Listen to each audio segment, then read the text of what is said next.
The RAF Cosford Airshow was back in good form in 2024, presenting an extremely varied flying lineup with strong military contributions from both France and the UK.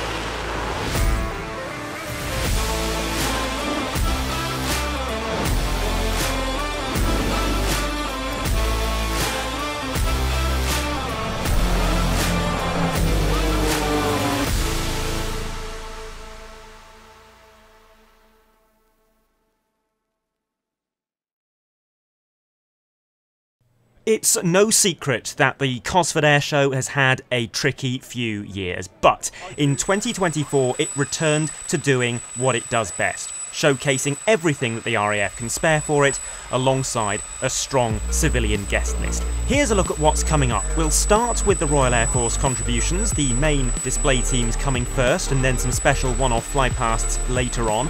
Civilian aircraft and warbirds next, albeit with a brief modern military interlude when a Royal Navy Wildcat teams up with Navy Wings. Some fantastic aerobatics next, and then we will round the programme out with the French Air and Space Force. But first up, something very special, the world debut of the new Royal Air Force F-35 roll demonstration.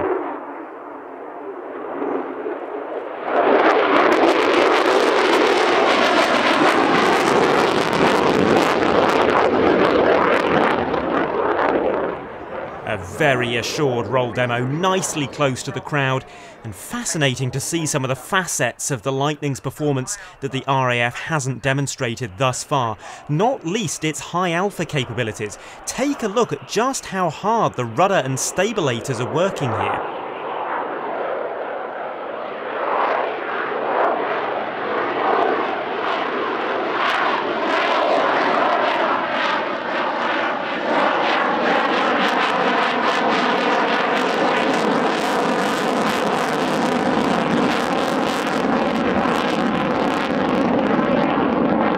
The UK is a Tier 1 partner of the F-35 programme, meaning that the jet was in part designed with British needs in mind. A specialised variant, the F-35B, was designed jointly for the UK military and for the US Marine Corps. The most pressing requirements were that it had to be able to operate both from British aircraft carriers, which aren't fitted with catapults, and also being small enough to fit on board the US Marine Corps' rather cosy amphibious assault ships.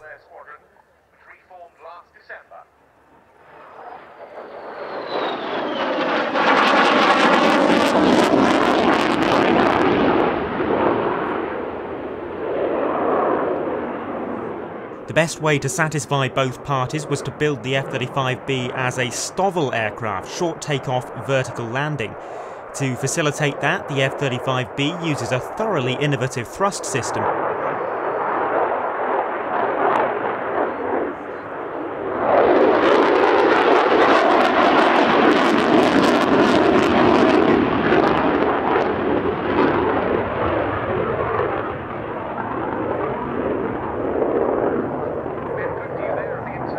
The primary engine is a Pratt & Whitney F135, producing 43,000 pounds of thrust. That makes the F-35 the most powerful single-engine fighter ever produced. The thrust bucket of that engine can gimbal downwards to direct the jet efflux underneath the aircraft, and once pointing down, the nozzle has several degrees of freedom to allow the direction of the efflux to be fine-tuned.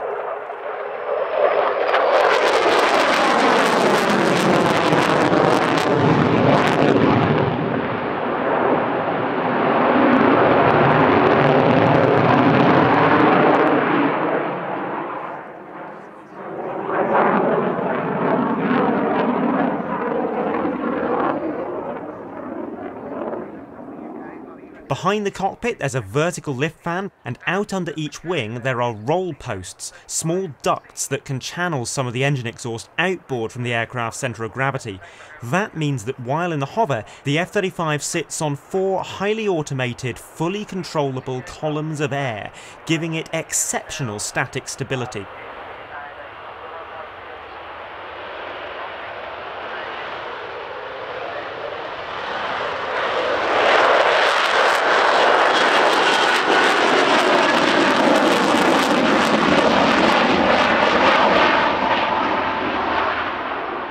As with all aircraft, the F-35B is a compromise, and the lift system has created some shortcomings. For example, it takes up some of the space that would otherwise be used for fuel storage, so fuel capacity is around 25% lower than in the CTOL F-35A. It also makes the aircraft rather heavier and gives it a reduced maximum load factor.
Cosford was one of the first shows of the year to host the 2024 Typhoon solo display, with the aircraft wearing its brand new special paint scheme.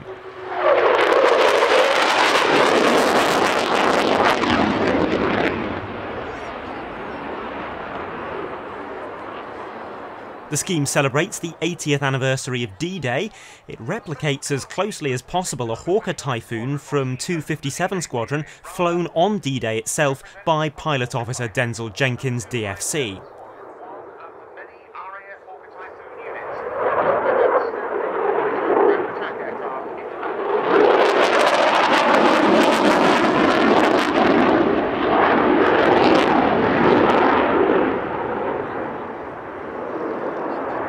It's almost certainly the final season during which we'll see a Tranche 1 Typhoon on the British Airshow circuit, as they are all due to be retired without a replacement in 2025.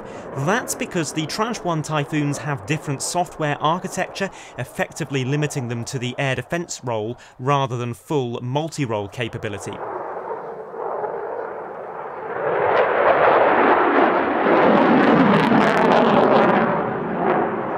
They also have a slightly different fuselage structure around the forward bulkhead, which makes it very difficult to integrate the active electronically scanned array radar, which is shortly going to be affixed to all of the Typhoons in RAF service.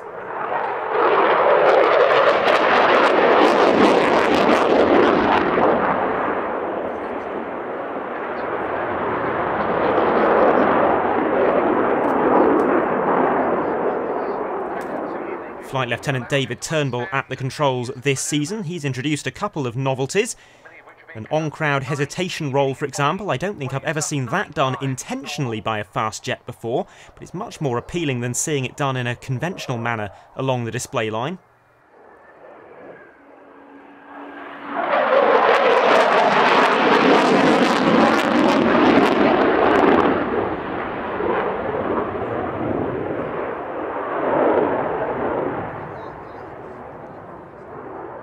And here's a real attention grabber, a high alpha loaded barrel roll straight into the slow high alpha pass. I don't believe that's ever been done in an RAF Typhoon display until now, and it's almost flanker-esque, the closest you can get without thrust vectoring to the high alpha roll entries into the Cobra stance type manoeuvre that we've seen from the Russian Knights, also from the Malaysians a couple of times over the past year.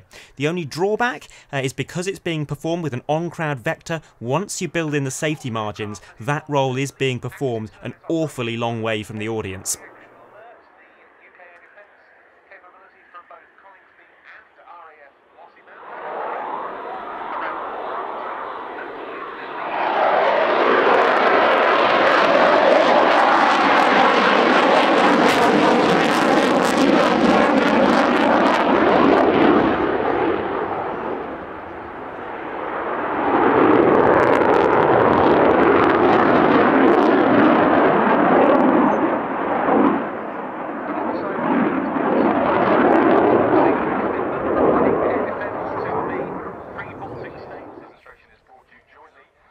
Now time for the Chinook performing a roll demonstration rather than a display this year, the operational tempo of the Chinook fleet being too high to allow the squadron to work up a full display routine, so instead they've gone for the roll demo option, which is a lesser commitment for the squadron.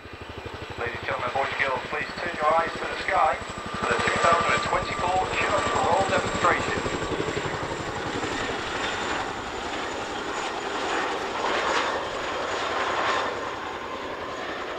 It makes for a very interesting change though, because while we don't see so much of the Chinook's raw manoeuvrability, we do see far more of the aircraft's operational capabilities, including its ability to carry large loads both internally and externally. On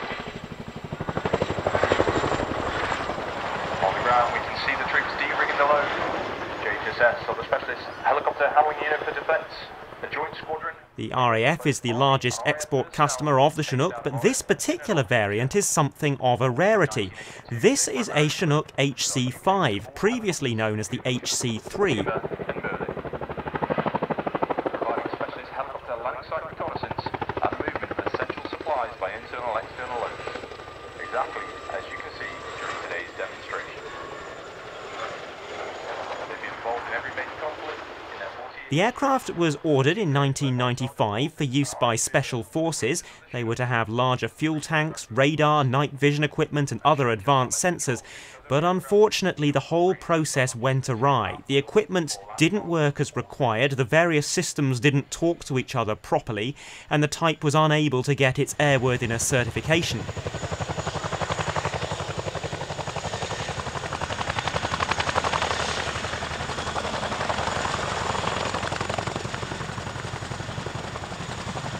The whole fleet was grounded for almost a decade.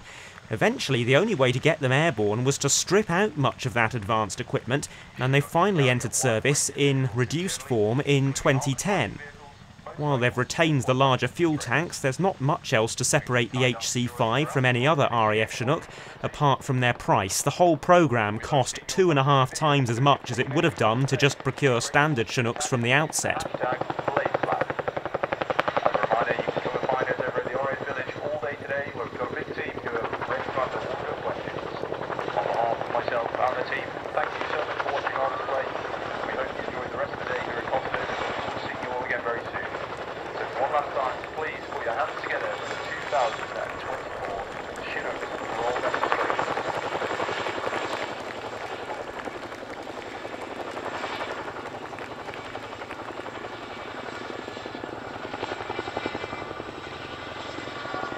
Well, what a great demonstration for the iconic Royal Air Force Chinook by the roll demonstration team.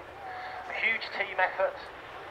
Here comes the Tutor T1, not as eye-catching perhaps as the frontline assets, but a very important component in the RAF's air display arsenal, not least because this is the most accessible aircraft for the younger people in the crowd. Flight Lieutenant Hughes was born in Carmarthen, South Wales, and started his flying career in the Royal Air Force in 1989. Flying the VC-10 out of RAF Rise Norton, and then as a search and rescue pilot on the Sea King. The aircraft technically operate on the civil register. The first were delivered to the RAF in 1998, and they began to be used for elementary flying training the following year.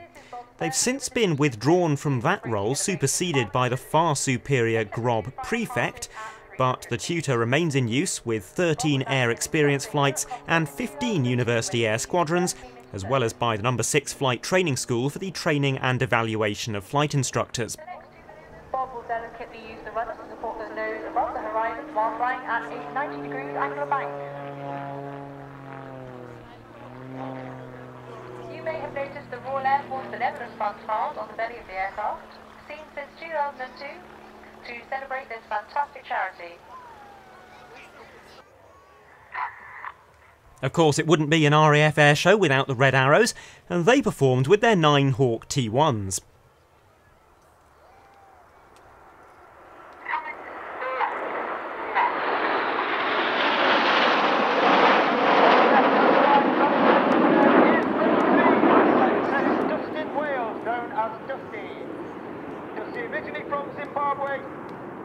This is the Red Arrow's 60th anniversary display season. The team was formed in 1964, their purpose being to act as the singular public face of the RAF, replacing the miscellany of unofficial display teams being fielded by individual squadrons and training schools. Their first display took place in May 1965, a private show for the press at Little Rissington, followed by their first public performance in France 3 days later.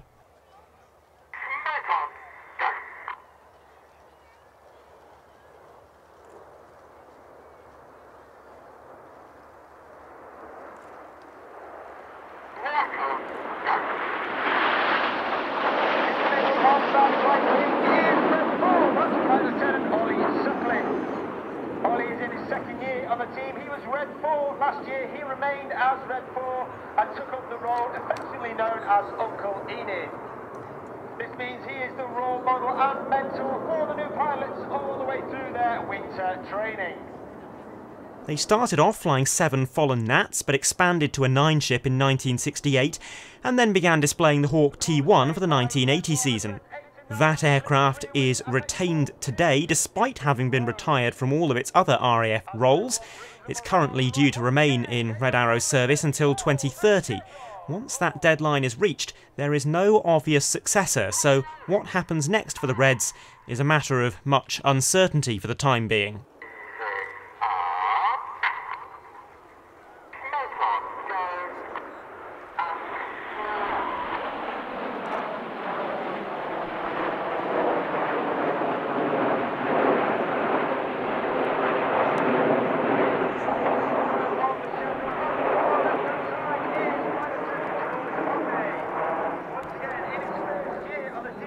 You'll see the team grazing the bottom of the clouds there, and around this point the display changed from a rolling show to a flat show.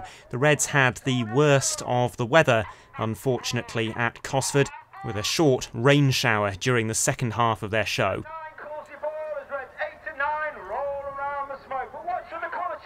Red 1 brings the team down the line. A little bit left.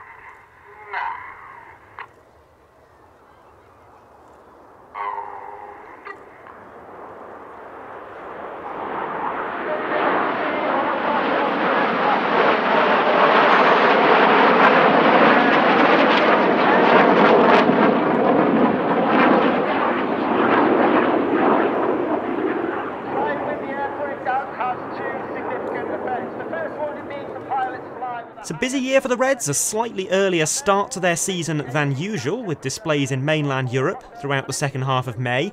Then they'll be in the UK throughout June, July and the first half of August, before heading off to Canada for a month-long tour to help mark the Royal Canadian Air Force centenary. They'll finish the season with one last UK show in October.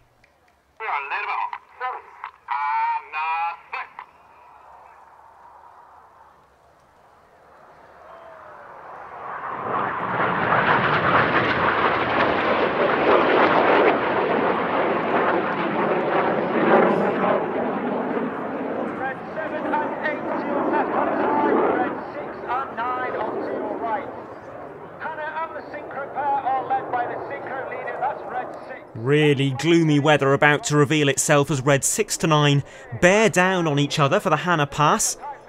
And this is something that the Reds excel at. Their flat show is so much more varied and so much more dynamic than the flat shows of many other aerobatic teams from around the world.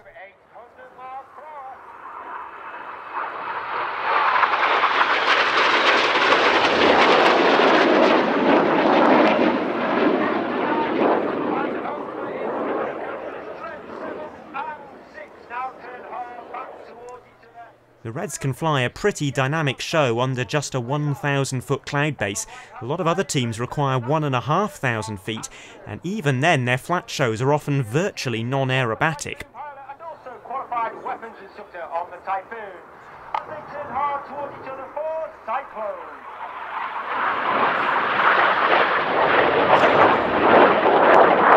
As the team prepare to pass ahead of us, coming in from the left-hand side is Red 9. That's Flight Lieutenant Patrick Kershaw. Paddy's in his third and final year on the team. He's a former Typhoon pilot.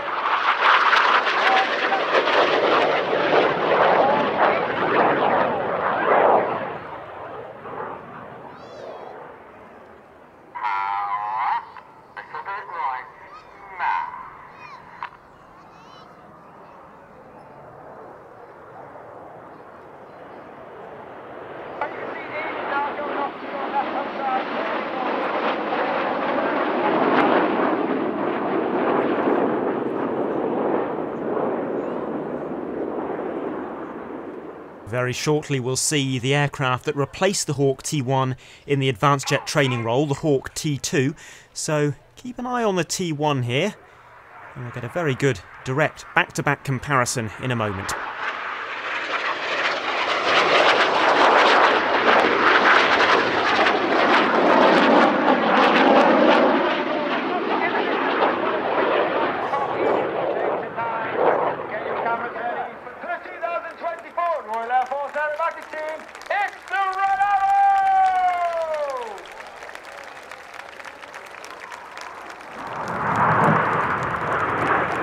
Here come the Hawk T2s, one of several flypasts that the RAF performed throughout the day. This is the Royal Air Force version of the Hawk AJT series, which fly in the advanced jet training role from RAF Valley, and note the elongated nose as compared to the T1s that we were just looking at.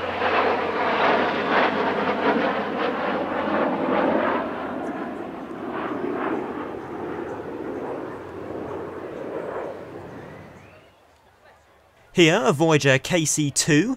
The Voyager is the RAF's sole aerial refuelling platform, but it's also used for personnel transport, including supporting the deployment of troops and operating the air bridge flights from the UK to the Falklands.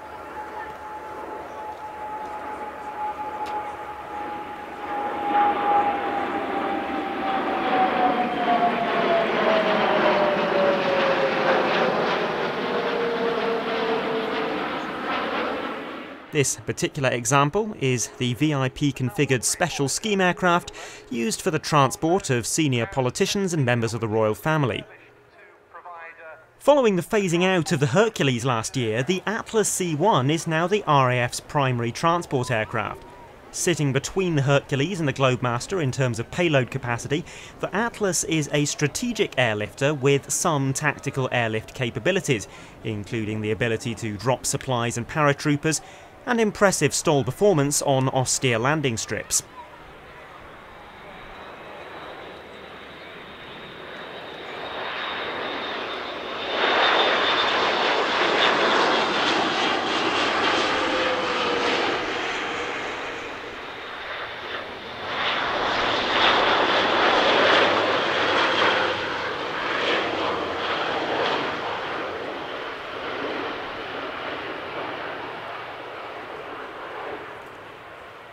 These two Atlas C1s performed a flypast at Cosford while routing back to their base at RAF Bryce Norton on return from deployments overseas.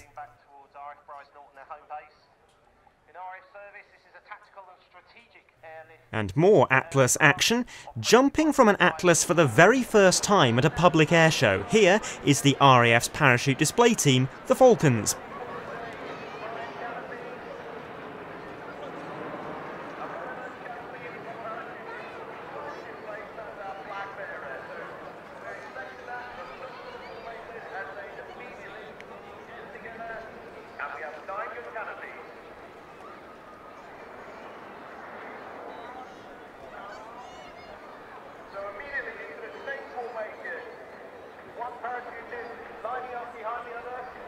This was almost certainly the largest flying display contribution from the RAF's Air Mobility Force to a single event since at least RAF 100 back in 2018, if not longer.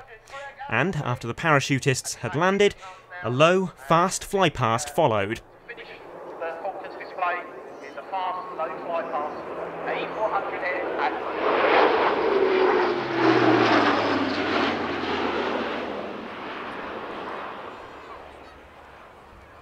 Not technically an RAF aircraft, but an RAF affiliated one to close out this section of the programme. This K-21 is part of the RAF Gliding and Soaring Association. The association operates 6 regional gliding clubs around the UK, giving military personnel the chance to learn to fly at subsidised rates and compete in competitions. The K-21 first flew in 1979 and offers a good compromise between glide performance and aerobatic capability. It glides further and more efficiently than competition aerobatic gliders like the Swift and Fox, but it's far more manoeuvrable than top-tier soaring gliders like the EB-29 and Jonker JS-1. Perhaps because of that compromise, the K-21 has become probably the most numerous and popular glider in the world today. It was flown here by Ian Gallagher. Warbirds now, and first up, Hurricane Mark 1 P3717, which was a very last-minute addition to the flying programme.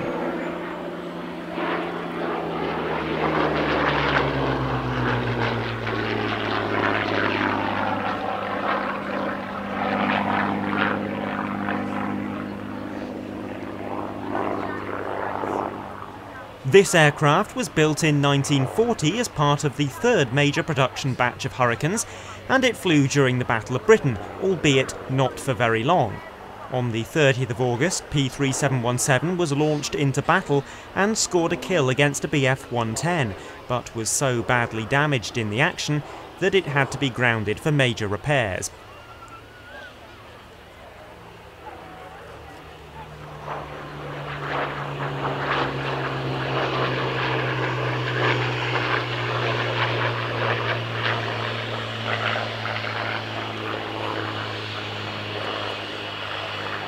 The aircraft was duly rebuilt and sent to Russia, and it was from there that the airframe was recovered in the 1990s for restoration to flight.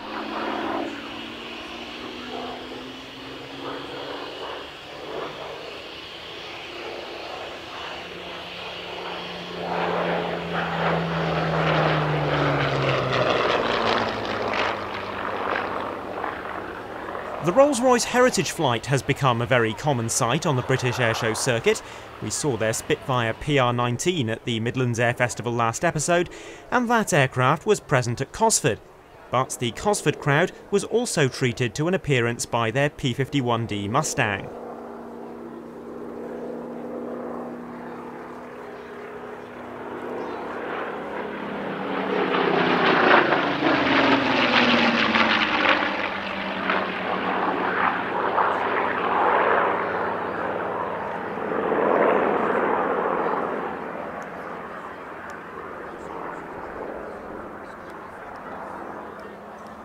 This P-51 has had a long association with the Cosford Airshow, initially displaying as Old Crow and then as the Shark as it wore RAF camouflage with a shark mouth.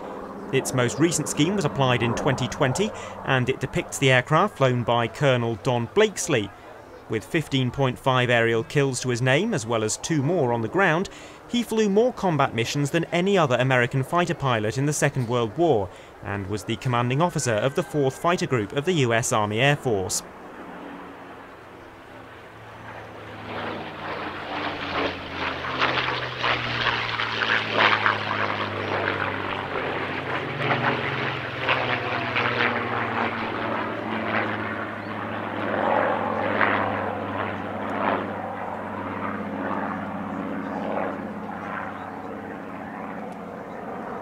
After a couple of formation passes and a short tail chase sequence, both aircraft performed solo displays in turn.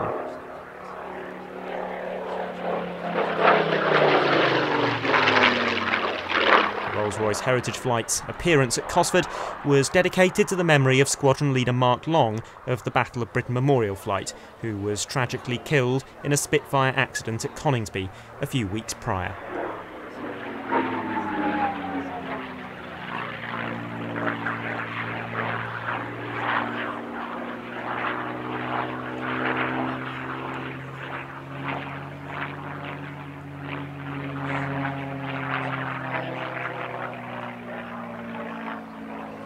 B-17G Flying Fortress Sally B is also a Cosford regular, Europe's only flying B-17 and indeed the only 4-engine bomber flying in civilian ownership in Europe.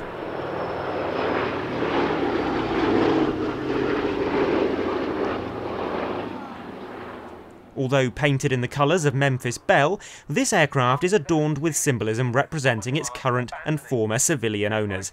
Its name, Sally B, was chosen as a tribute to Ellie Sallingboe, the partner of its former owner, Ted White. He passed away in an accident some years ago, and now one of the engine nacelles is painted in a black and yellow checkered pattern that recalls the T-6 Harvard that he was flying when he died.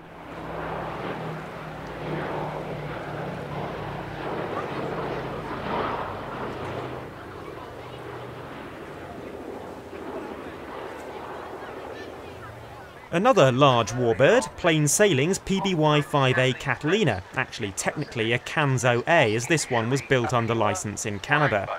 Yeah.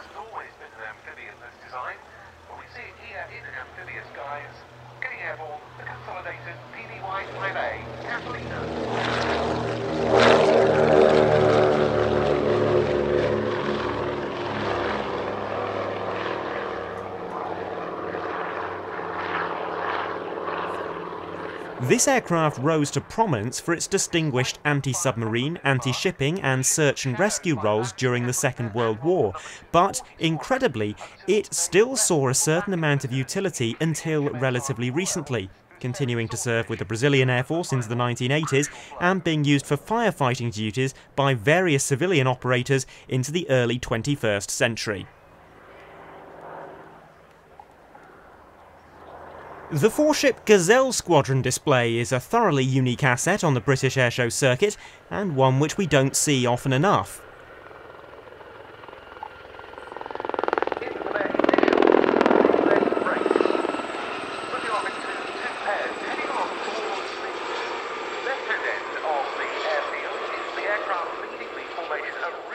They are by far the largest civilian helicopter display team in the world, and one of only a very small handful of helicopter display teams full stop. But it wasn't always this way. We used to have quite a number of them in Britain alone, most famously the Sharks and the Blue Eagles, which both flew the Gazelle. Kinetic colours. Yes, it almost went straight from military use, and of course latterly Kinetic was a civilian organisation, but still on the military register.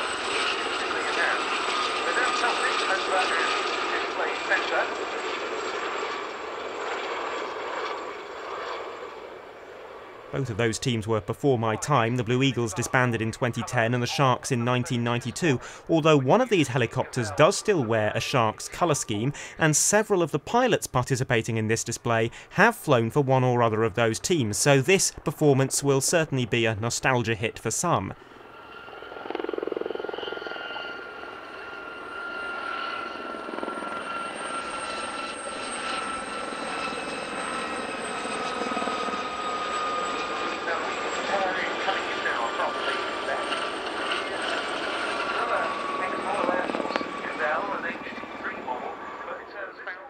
The Gazelle was designed in France to meet French Army requirements, but it was operated around the world by almost 30 nations, many of which still fly the type today.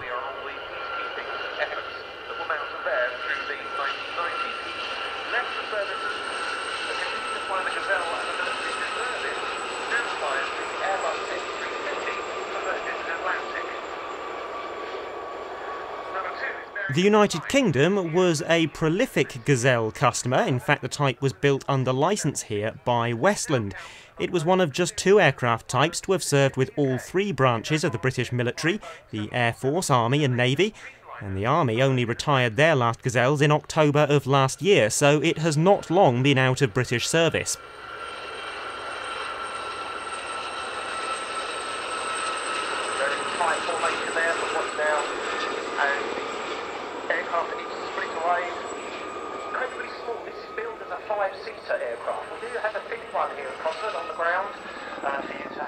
The Gazelle Squadron has existed for quite some years now, but building up this 4-ship display was no mean feat.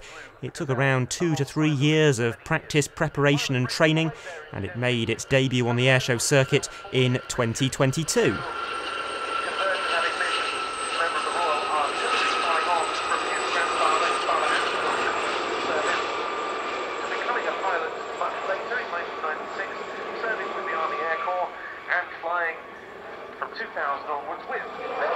The 4 Gazelles back together, in now from the front for the final break.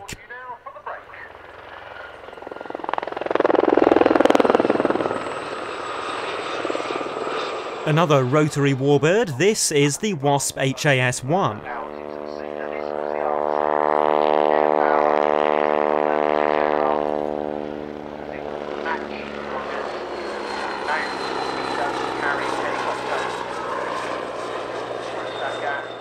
The Wasp is a navalised version of the Westland Scout, designed in response to a requirement for a new anti-submarine platform. Also a range of depth charges, including a nuclear depth charge. Very unlikely the nuclear bomber. This aircraft will carry EW-177 There were some rather interesting Navy-specific modifications that were made to adapt the Scout to its new maritime environment. Among them, free castering wheels rather than skids to allow the aircraft to be manoeuvred more easily on the deck of a ship. It also had a reverse pitch setting on the rotor blades, the helicopter version of reverse thrust if you like, to help stick the Wasp to the deck of a ship until it could be properly secured.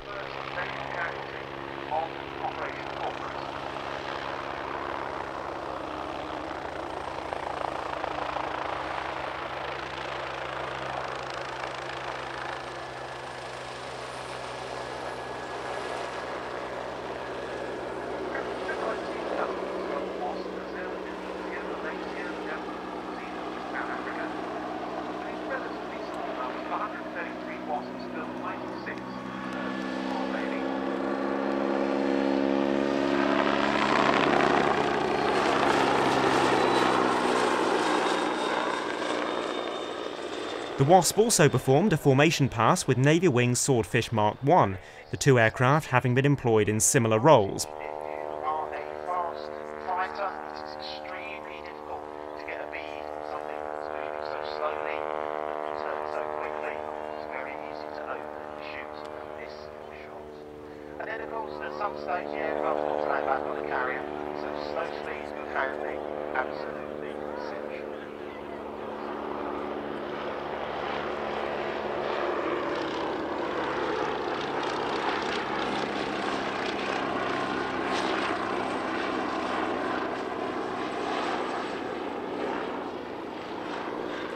The Swordfish entered service in 1936, despite being pretty much obsolete by that time, and it served not just with the Fleet Air Arm, but also with the Royal Canadian Air Force and the Royal Netherlands Navy.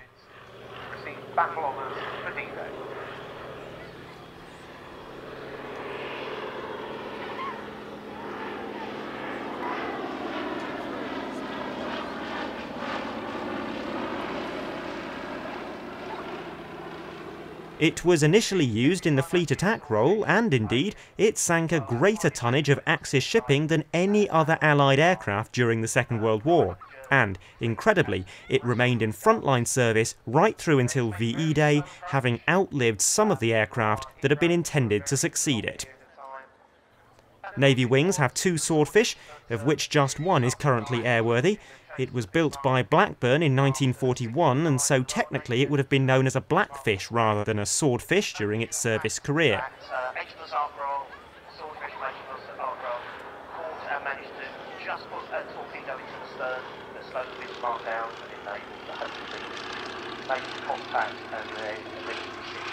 So what a wonderful sight this is, resplendent in its D-Day markings. As well as flying with the Swordfish, the Wasp also flew with a Wildcat HMA-2 from the modern-day Royal Navy. The Wildcat came from 825 Naval Air Squadron's display team, the Black Cats, who intend to perform two-ship Wildcat displays later this year, but just flew as a solo act at Cosford.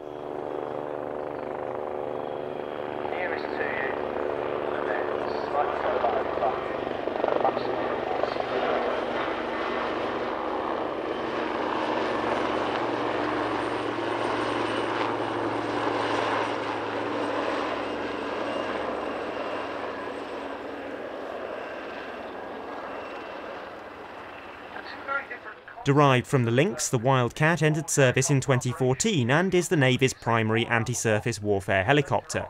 It also serves in the light utility and search and rescue roles, and is reportedly even capable of taking on I-STAR duties, that is, intelligence, surveillance, target acquisition and reconnaissance.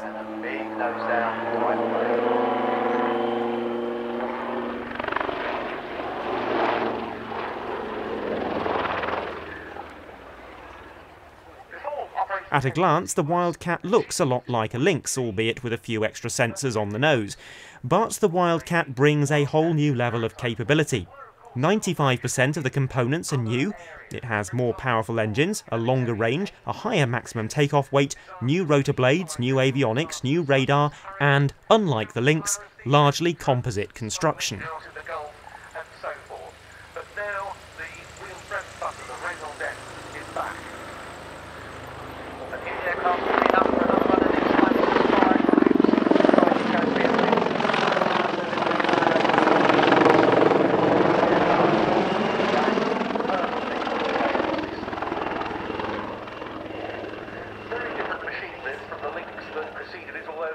It's a reasonably sprightly display, as you can see, a nice oblique loop there, and starting the display with a very dramatic nose-over. That was always the trademark manoeuvre of the Navy Lynxes. Good to see it carried over to the Wildcat as well. Positioning now for the final pass with a nice big waggle, so now is the time to show your appreciation to the Fleet Air Arm and to the Wildcats.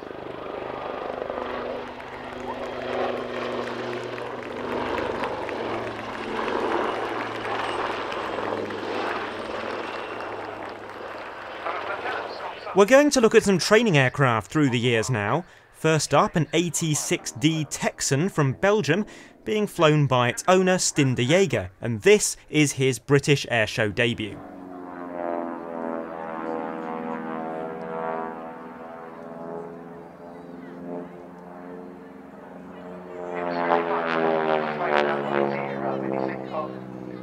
This T6 was built in 1944 for the US military.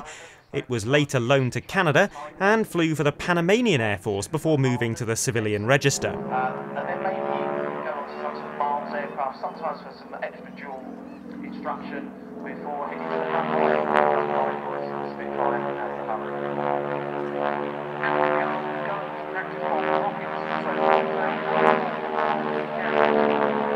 But it didn't take people too long post-war to start wondering if jet trainers were in fact the way to go. The RAF began a brave experiment in the mid-50s, all jet training using this, the Jet Provost.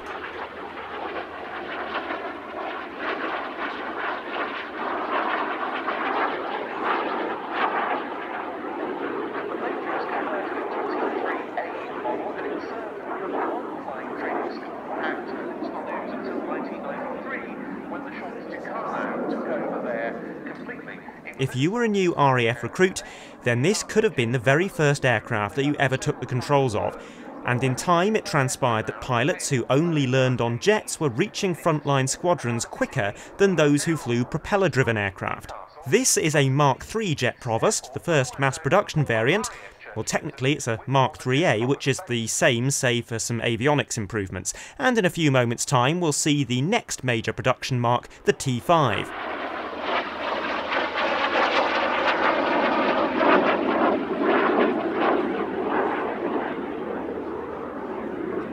The T5 was developed around a decade later. It boasted a more powerful engine and a pressurised cockpit, and that allowed the Jet Provost to cover high-altitude elements of the training syllabus for the first time.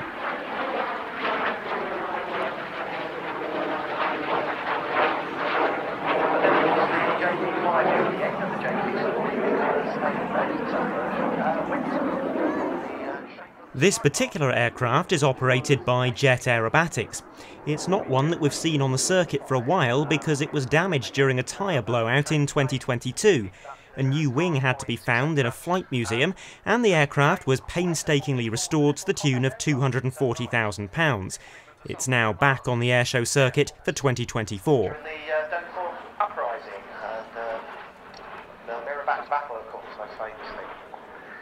And we saw on several occasions the strike marches of the aviation services here, including veteran combat that operation, and it now seems like perhaps the appropriate moment to mention the founder of that organisation. At the controls is Flight Lieutenant David John Gibbs, and if that name rings a bell, it's because he was last year's RAF Tutor display pilot. This is his first airshow appearance at the controls of the Jet Provost. Now, operating any historic aeroplane involves a good deal of blood, sweat, tears, and... Many Jet Provost students would then have graduated to the Folland Gnat for advanced jet training, a faster and more slippery jet which better mimics the handling of frontline fighters. The Gnat first flew in 1955 and enjoyed 20 years of RAF service, far shorter than the Jet Provost service career. Today, the Gnat is well known thanks mainly to its use by two prominent British aerobatic teams, the Yellowjacks and the Red Arrows. But it wasn't actually built in particularly huge numbers, and actually the Indian Air Force's Gnat inventory outnumbered the British. They used Gnats, and a licence-built Indian version called the Ajit, in various combat roles, and they proved to be quite effective light fighters. 65 to form just one official Royal Air Force aerobatic team.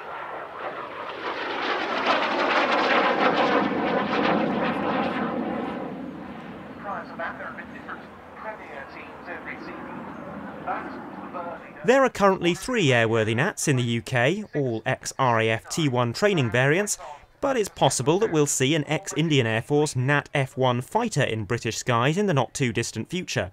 One is currently in a taxiable condition at North Weald, and the intention is to fly her in due course.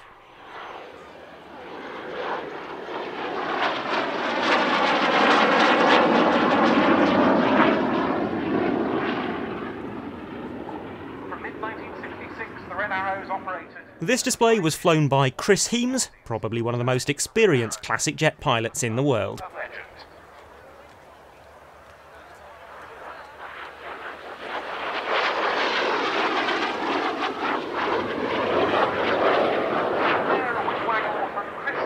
And so we move on to one of the best known acts on the UK airshow circuit, Rich Goodwin with his muscle pits, diving down, rolling as he does so, and then going up into what he calls the Tower of Power. Aileron rolls, then snap rolls, then a torque roll, all in a vertical climb.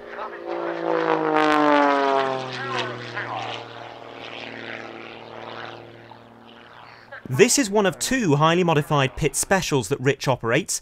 The other is famously fitted with a pair of jet engines. Sadly, Rich isn't able to display the jet pits at Cosford due to insurance restrictions for airshows held on MOD land. Putting on the power once again and diving away. This aircraft is in itself very highly modified, a new engine, propeller and wing among other improvements. Surprisingly limited in G though, -5 or +6 during the course of this display. Not that you would imagine that was the case from watching it.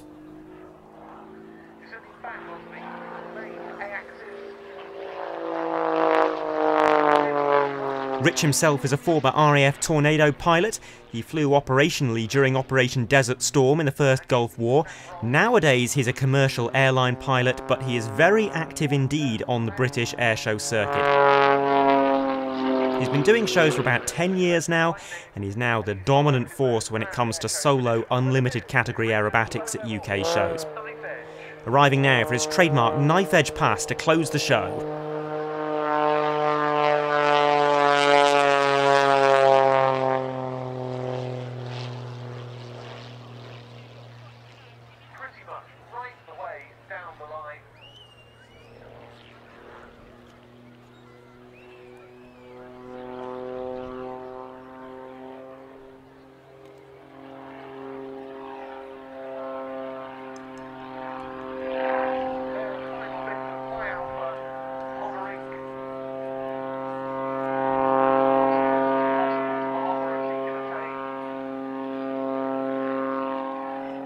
Christophe Simon returned to Cosford this year, having won the 2023 Bill Hartree Memorial Trophy for the most entertaining display.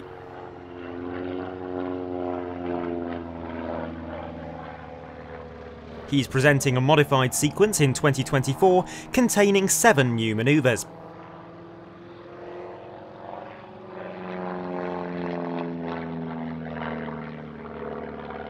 Christophe takes inspiration from the likes of the Rafale solo display with the same commitment to creating imaginative manoeuvres and making sure that there is never a dull moment. It is a very accomplished display indeed. All the more impressive when you consider that Christophe is a relatively recent addition to the airshow circuit. He only made his debut in 2021.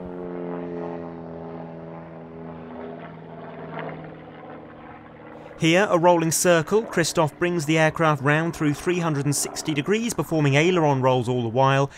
And it's not just about the manoeuvres, it's the soundtrack that makes this display special as well. Sleeping Sun by Nightwish providing a real nostalgia hit for many European airshow fans who fondly remember it as the anthem of the Breitling jet team. Also M83's outro. Sadly, we can't bring you that soundtrack here on Airshow Dispatches for copyright reasons.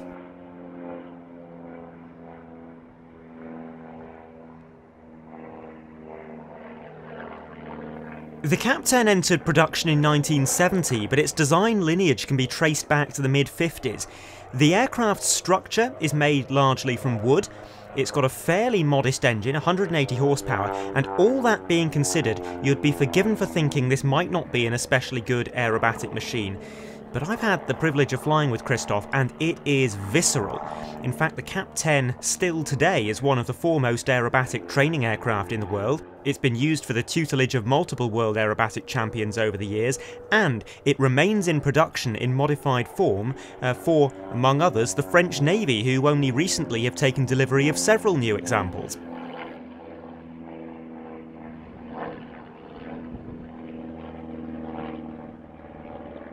Christoph somewhat specialises in interesting and disorientating rolling manoeuvres. We saw quite a creative one just there, and another one coming up on the next pass, an 8-point hesitation roll, which is not something that we see awfully often.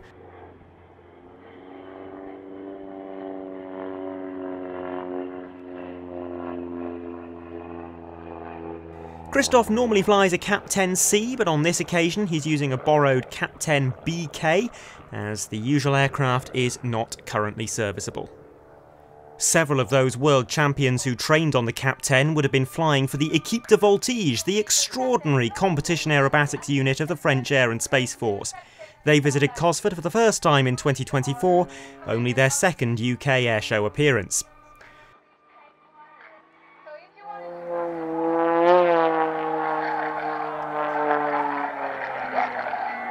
We saw a rolling circle a moment ago, here's another, but this time in the vertical plane, a full loop, but flown with continuous aileron rolls. Very, very rare to see this level of piloting skill.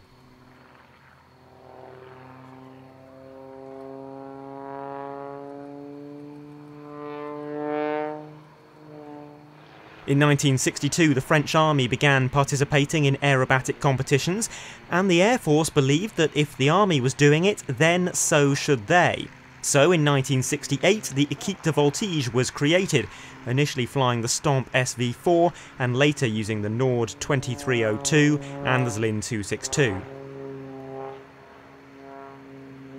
The team then used various iterations of the Cap family, the Cap 10, Cap 20, 230, 231 and 232, but the Cap was abandoned in 2005 following an accident.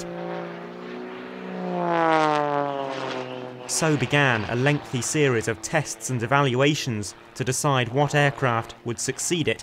The Su-26, Su-29, Cap 222 and Extra 300 were all considered, but they settled on the Extra 330 SC.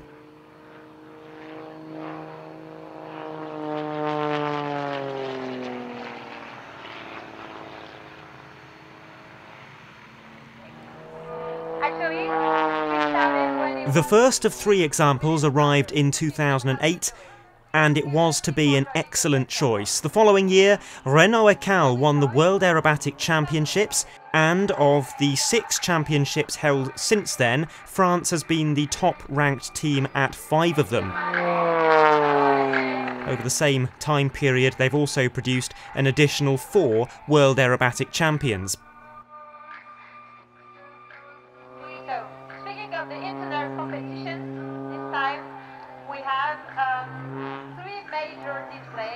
Much like Rich Goodwin, the Équipe de Voltige end their airshow performances with some low passes, some of them in the knife edge.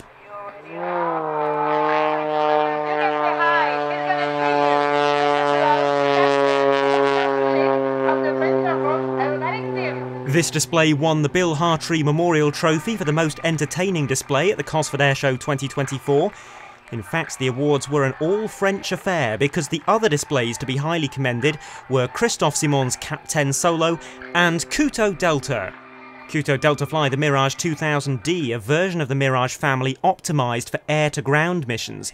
While other variants of the Mirage have been retired from French Air Force service or will be phased out over the next couple of years, the D model still has several years of service ahead of it and will likely operate until at least 2030.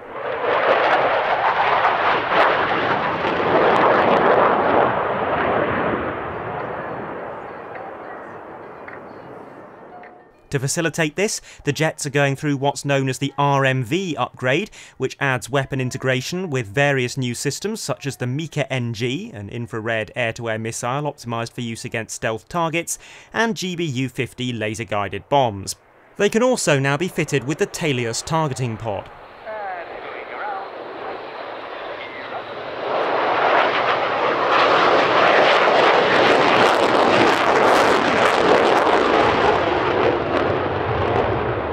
Note the very high angle of attack we just saw on that slow pass. The Mirage is geared towards very high speed flight, a big wing sweep of 58 degrees and a very thin aerofoil. That doesn't generate an awful lot of lift, so when flying at low speeds, you'll notice the Mirage adopting that very high angle of attack. Now here, the Mirage differs from the rest of the pack. Other fighters that perform well at high alpha generally have twin tails, like the F-22, the F-18 and the Su-30. That is normally necessary to provide stability at high alpha.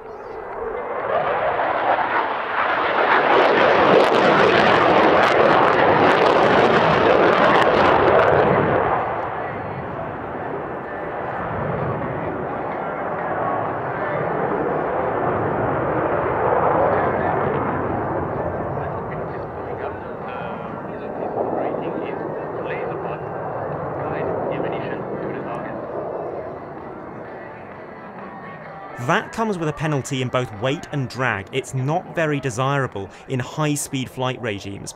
The Mirage has just a single tail, and it uses two small fins on the engine intake to deflect the airflow up towards the vertical stabilizer. It's a very clever aerodynamic ploy. By energising the airflow around that part of the airframe, Dassault effectively cancelled out the need to give the Mirage a second tail fin.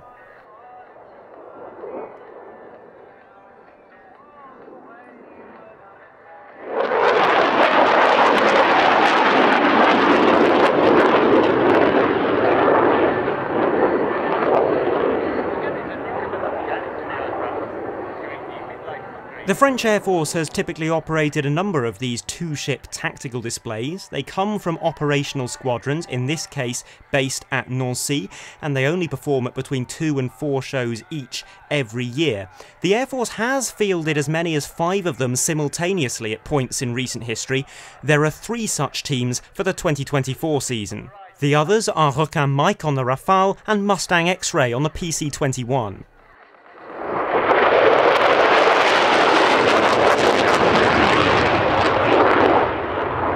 The tactical displays have generally been toned down a bit over the past 2 or 3 years, but nonetheless it remains true that no other nation does these two-ship tactical displays quite like the French. That's just a fact of life, and seeing Couteau Delta again was very memorable, particularly in such dramatic skies.